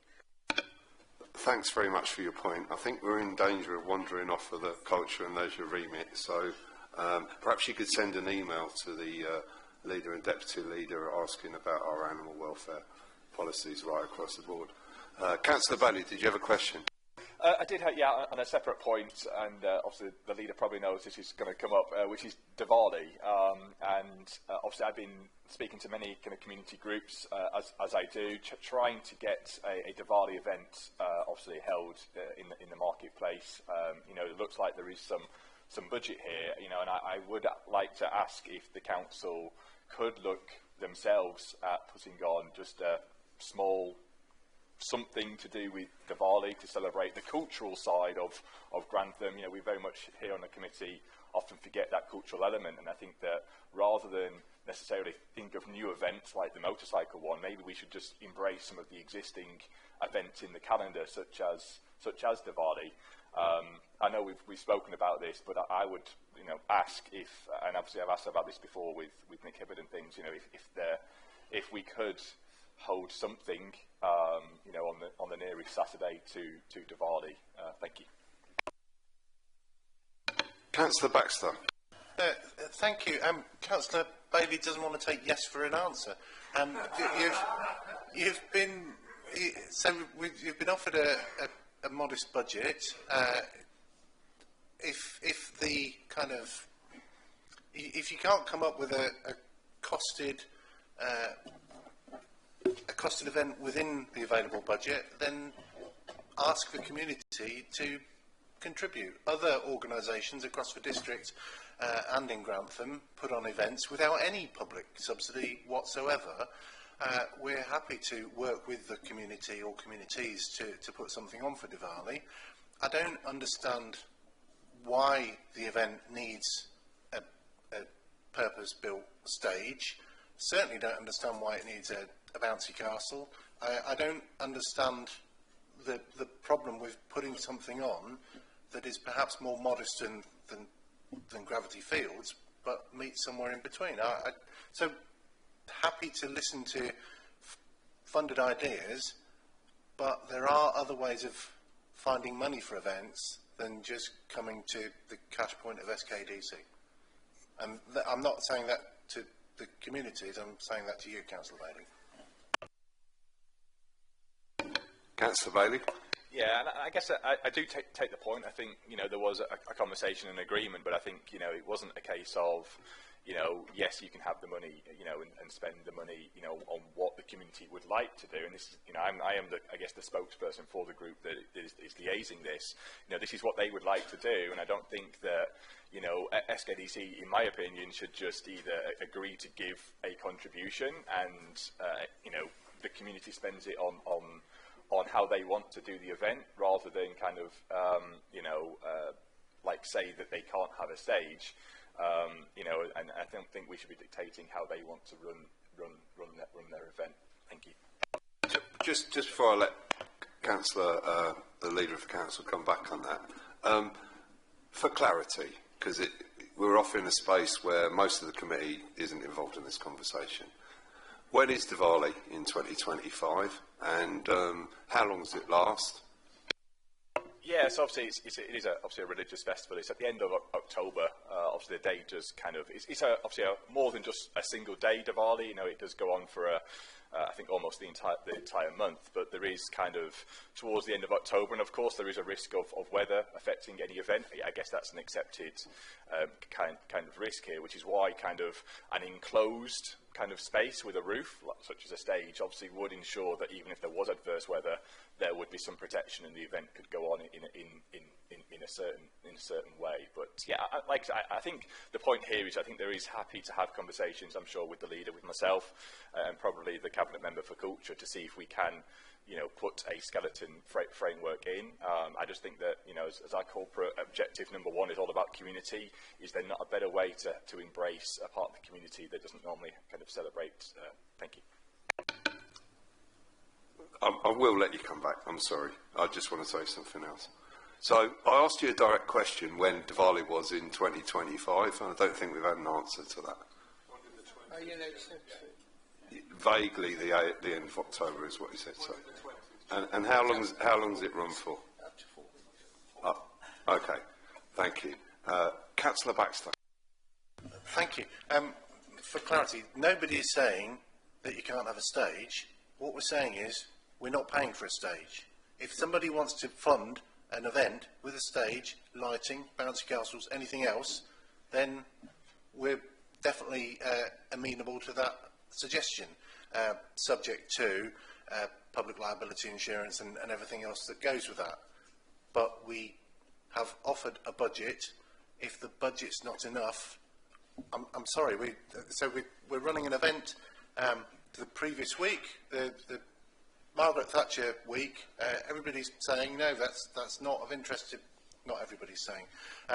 People are saying that this isn't of sufficient interest to numbers of people in Grantham, and there is no budget. There should be no public money spent on Margaret Thatcher centenary events and so on. I don't understand what the difference is with Diwali. So communities can run Diwali events. They're very welcome to put Diwali events in the park, in the marketplace, in other venues around the town. That's fine, but we are not able to pay for it because local government funding is under massive pressures and so on. So you have been offered a budget, work around it. Either reduce the scale of the event or find some other funding. Thanks very much for that. Councillor Dobson would like to briefly say something, and then we've got questions from Councillor Martin and Councillor Harrison. Thank you, Chairman. Yeah, we've got to be very careful, I think, with Diwali. We know there are quite a number of them, festival as it is, and it's very important for them. We must be very careful, I think. We have other communities, other faiths, and I think it would be wrong to concentrate on one, even though they may be the largest community, but there are others around that I think, would probably also want some help from us. So I think we've got to be very careful on that. Thank you. Councillor Harrison. Thank you, Chair. For a point of information for everybody here, the year before I did liaise with the Nepalese and the Indian communities, and we did offer the Earthfield Community Centre, which would have given them an inside space and an outside space to do this. They couldn't work together. So this is an issue I have as well. I spoke both with Geeta from the Indian community and all their representatives, and Debbie Laguerre from the Nepalese community and all their representatives on numerous occasions. And I tried to bring them both to the table to work together because they both have different facets of the Hindu religion that they celebrate, and they couldn't agree to work together on this. So that is where the issue comes. And I did find that the Indian community basically wanted our council to fund everything. So we have to be very careful with that issue, and I think Councillor Baxter there has been more than fair with what he said. There's a sum of money. Get yourselves together and fund whatever else you need for yourself. Thank you, Councillor Harrison. Councillor Martin. Thank you. It was just to say that obviously the biggest sort of international pool Grantham and this area has is Isaac Newton Science, and I'm not really picking up much reference to that amongst all our events and things we're doing. So I'm presuming this isn't everything. I was just going to ask you, what have we got lined up that keeps us in the frame as far as science and Newton and such like goes? I'm glad you brought that up because I know there's an answer. Karen Whitfield. Thank you, Councillor Martin. Obviously, this is just the programme of marketplace events funded by the Future High Street Fund. It doesn't cover the wider things, as we've talked about, you know, the Margaret Thatcher collaboration that we're trying to do across the town and bring other organisations in. We're going to try and take a similar approach to the Newton anniversary. Jade and her team have already reached out to some stakeholders. Obviously, we need to get this October out of the way before we start seriously planning. But I know the leader, deputy leader, have been in touch and communicating with the King's School as well, because they'll want a part of the celebrations. And recently, myself and Carol Drury, our communities engagement manager, went to meet the school about potentially signposting them to some funding opportunities. So again, we recognise that's a significant anniversary for the town, and obviously want to work with organisations to promote that in the best way that we can. I think that's just one of a series. So, for example, there's an anniversary linked to Edith Smith next year, so we'll be doing something around inspirational women, etc. for that. So I think what we're trying to do is just highlight some of the local commemoration impact that we can, and do as much as we can. Thanks very much for that answer. Councillor Morgan. Thank you. I've had quite a few people asking about whether or not there's any opportunity to restore the Grantham Carnival, which of course used to be a parade going through the town and ended up with a market and fair in Windham Park. My understanding, that was mainly organised by, picking up Councillor Baxter's point, that was actually mainly organised by volunteers. The Grantham events organised that. But the issue that the stumbling block they subsequently came across that killed it in the end was the cost of insurance for the event. And I'm just wondering, because it was such a great popular event, and the number of people that attended for a relatively low amount, is there anything we can do to, if not obviously this year, we've got a full agenda, but to look at that moving forward? I think that this came onto the agenda because of some money that we got from the Future High Streets Fund, and whilst that's a valid question, and perhaps someone can answer it for us in a moment, let's try and stick to the agenda as much as possible. Yes, thank you. I don't know how much the insurance cost was, and why that made it collapse. In, I think, the other towns, but certainly in the Deepings, it is organised by volunteers and community groups. I think it's a collaboration of the Lions and the Rotary in the Deepings, with some support from town and or parish council.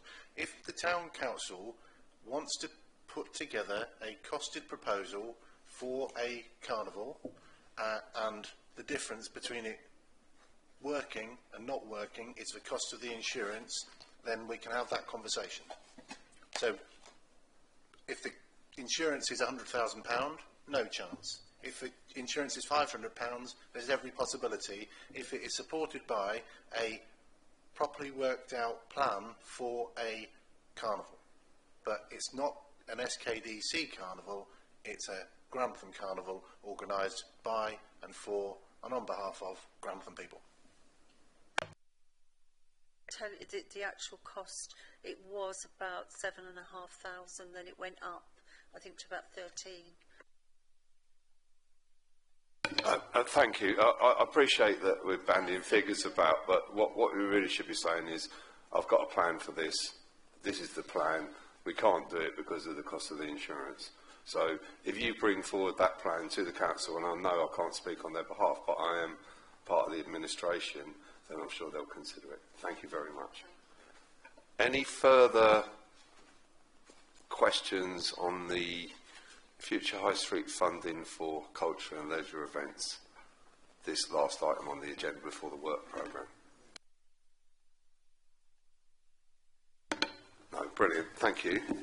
So, moving on to the work programme then.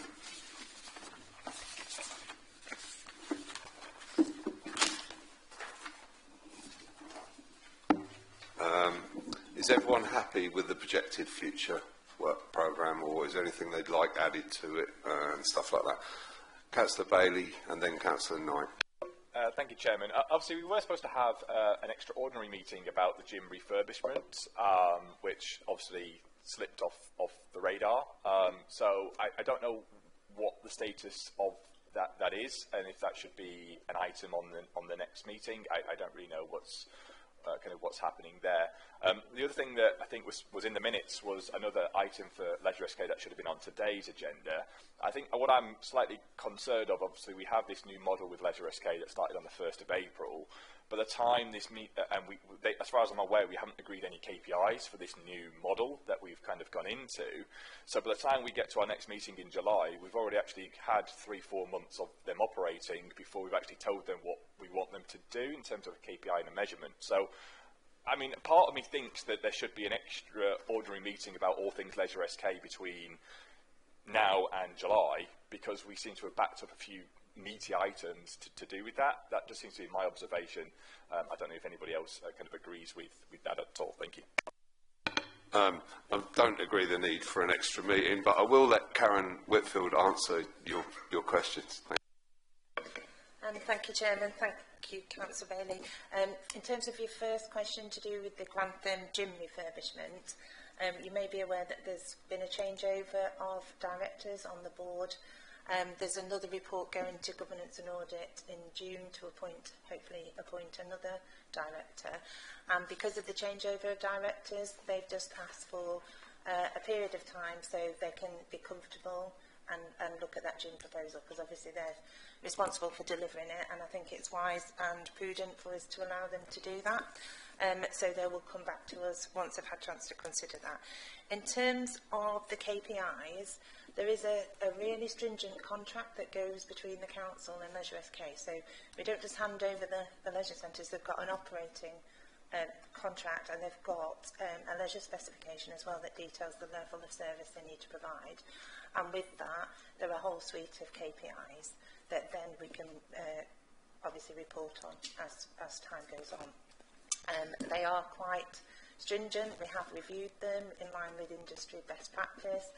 Michael and his team reached out to numerous other authorities, so we've incorporated a lot of learning within those KPIs to make sure that they are as strong as they can be. So watch this space, because we'll be reporting on those as the contract progresses.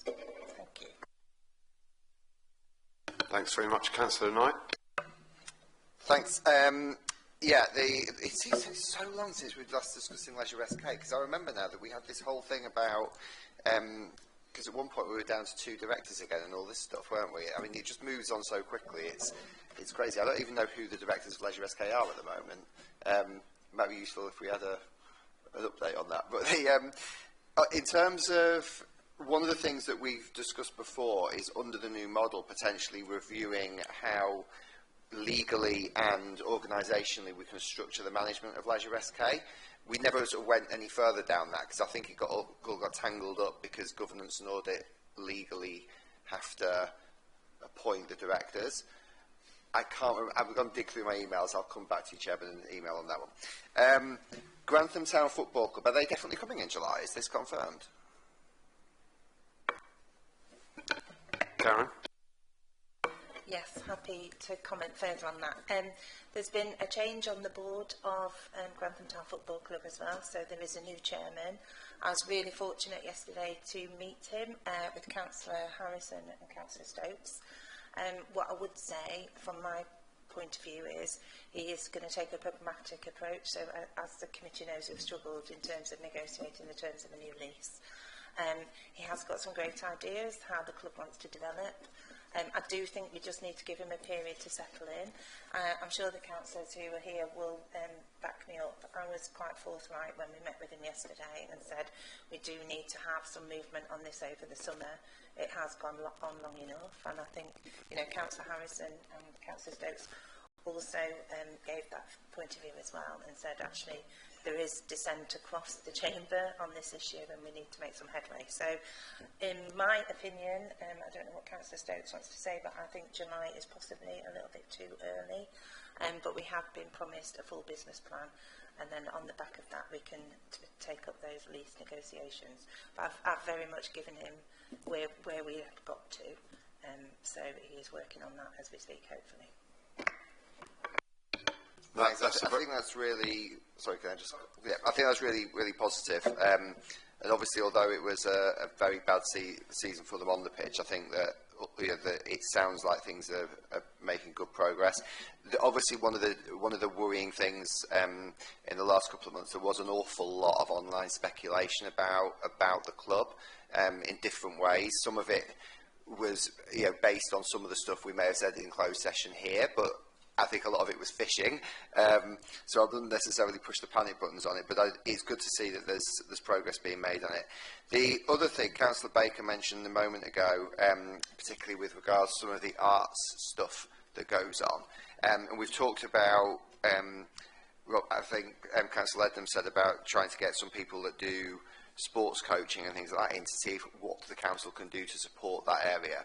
Tying into that, what the council can do to get more kids actively involved in art. Is there a case for actually trying to bring some of these people? If Grantham Town, for example, can't come in July, can we use that slot to maybe bring a couple of sports coaches, a couple of drama coaches and the like in, and actually let's have a good conversation about what we can do as a council to support these groups? I think that's worth noting, and Amy's typing it up as we speak now, so we'll see what we can get together on that. I think Councillor Harrison wanted to say something further on the Grantham Town. Yeah, if I can, Chair. I mean, there is a lot going on, just to fill in some of the blanks. So I've met with the new chairman. We met him when we went up to the match we'd arranged, and he asked to meet me again because we've got some ideas on increasing funds and fundraising and stuff like that could work. So he arranged to meet me, and I thought at the time it might be a good time to see if Karen was able to come along and discuss that side of it, because he's very keen to get the lease sorted and everything else. Obviously that was left to Karen and him to talk through. I did notice that Karen passed a load of documentation over to him. He then thanked me afterwards, said great to meet Karen, he's looking forward to moving on. He thought the meeting progressed very well with Karen. We went on there, and there's a new manager, so we've got a new chairman, we've got two new directors, we've got a new manager, quite a decent manager for considering we've just been relegated, and he will bring in a lot of new faces.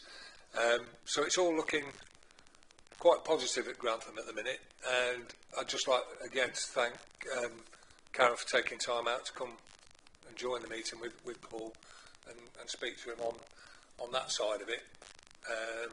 And I was able to introduce him to loads of ex-Grantham players, and he's going to incorporate them in fundraisers and stuff like that. So it really does look positive now, and he is adamant about moving on. Excellent. I mean, I did enjoy meeting Nick, the new chairman, and obviously I used to coach the new manager as well. So there are some good positive connections and good things going on at the club. Councillor Stokes. Yeah, and I would echo all of that.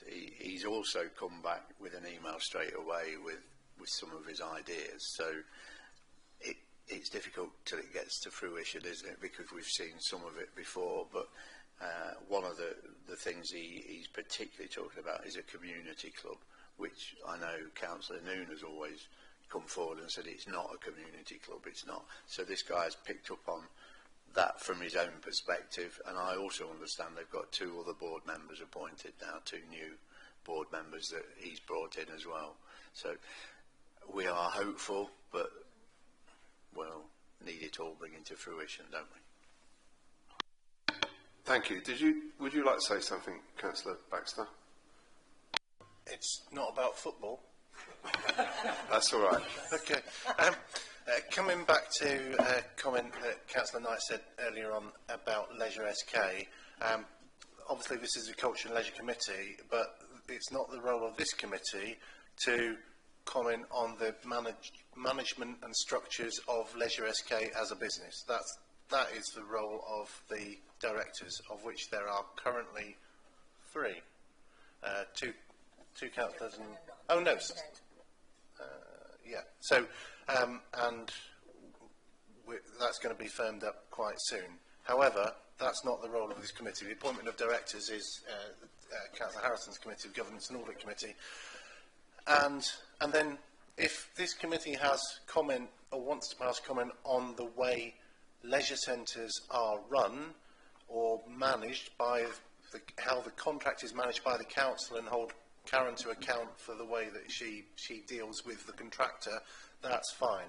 But getting into the weeds of Leisure SK, its structures, its funding and everything else, I think we have been there incorrectly before. I think I know that Leisure SK has really turned a corner. It is not presenting the financial concerns that it was before. It seems a much tighter ship, and so there is a lot less noise around leisure centres generally and about the management of Leisure SK. So I'm not saying mind your own business, Chair, but we need to be careful about what this Culture and Leisure Committee is addressing and questioning, and not get into the field of either managing directly council staff or those at Leisure SK. I hope I haven't been offensive. Thanks very much for that advice, Council Leader. Obviously, people try to take charge of whatever they feel that they can at any particular time. Thank you very much. Right, so I think that's the end of the debate on the work programme. I'm very briefly going to allow any other business, so we'll cap it off at 2 minutes to 12. Councillor Bailey. Thank you, Chairman, and thank you for allowing me to talk in any other business. So I wanted to discuss 2 health and safety concerns raised to me in recent weeks in Wyndham Park.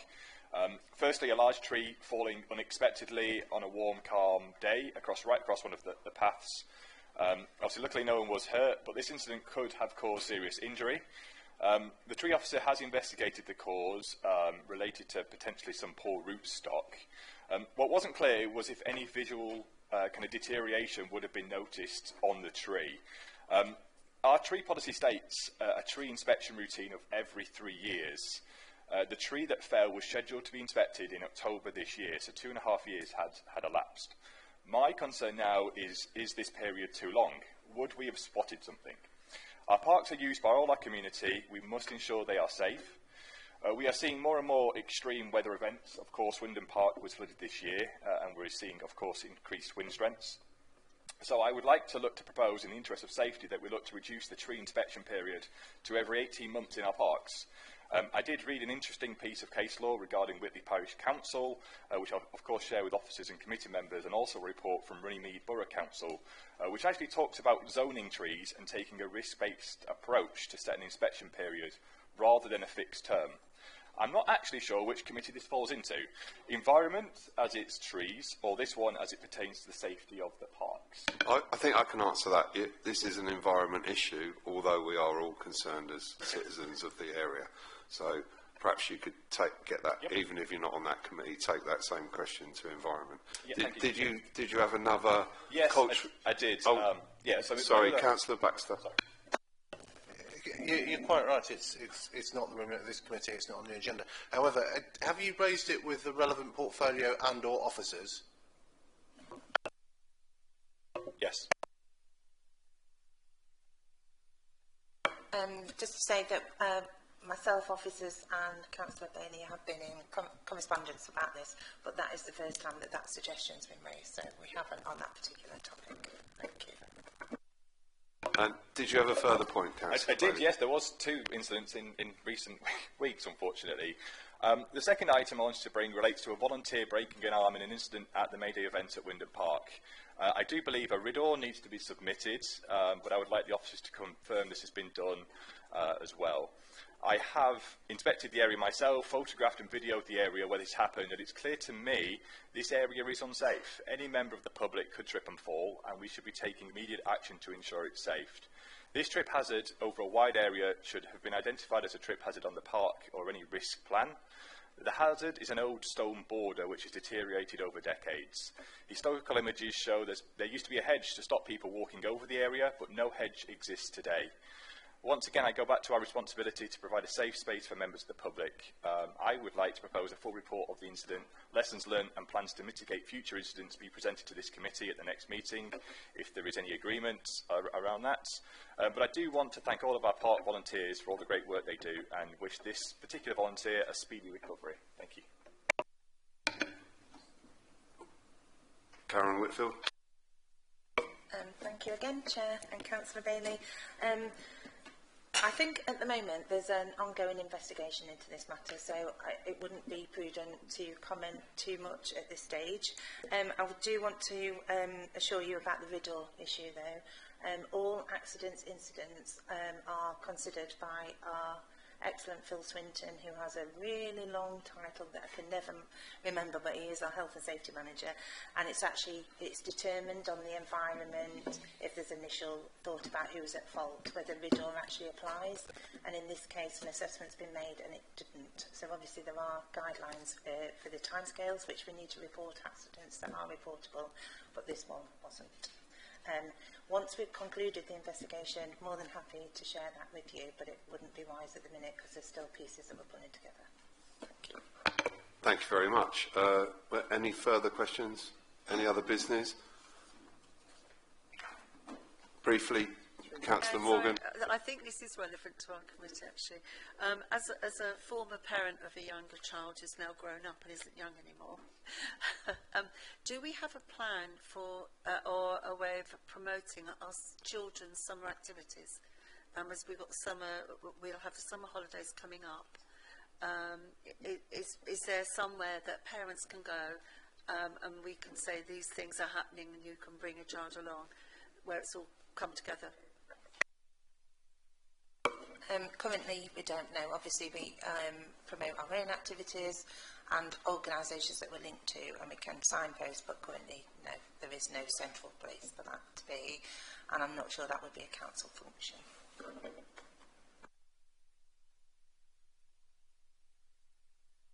Sorry. Councillor Slopes is going to answer that question. Yeah, I mean, it's something that used to be done, but those budgets were taken away, and it was taken away from the team to do that particular role. So currently, it's as Karen said, it's not part of them. I think it's probably something that all town councils could consider doing within their own town, personally, and probably that is something for us to think of in Grantham. Councillor Knight. Yeah, this is similar to a question I've been asking for 2 years now about holiday clubs. The basic gist of it is that, yeah, with things like the activity finder and things like that, you can promote through that, and that's the reason why I think that promoting that is probably the best way of doing it, because it's keeping these things updated is very difficult, and with something like summer holidays, there's so much going on that it becomes a mess. I mean, certainly for me, it's a massive scramble. I mean, I'm already booking kids into summer holiday activities, and clubs that are not advertising now are probably not going to get that many people signing up, because it's crazy. There's not enough spaces for people to do it, and for people that are working, it's really difficult. But there isn't an easy answer to it. I mean, I do wish that we had a pot of money for it, because it would be good to have it. But I'm not sure how easy it is. The nearest equivalent you've probably got is Lincolnshire County Council's HAF scheme, but that's only one element of activity, whereas you need something more encompassing. But I've been asking for this for 2 years, so yeah, welcome to the club.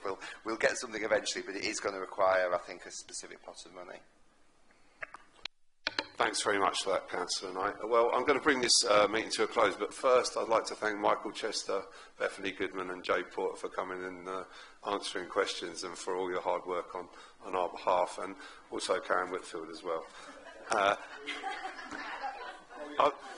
We're going to go for July, and we'll see you all then. Thanks very much for coming.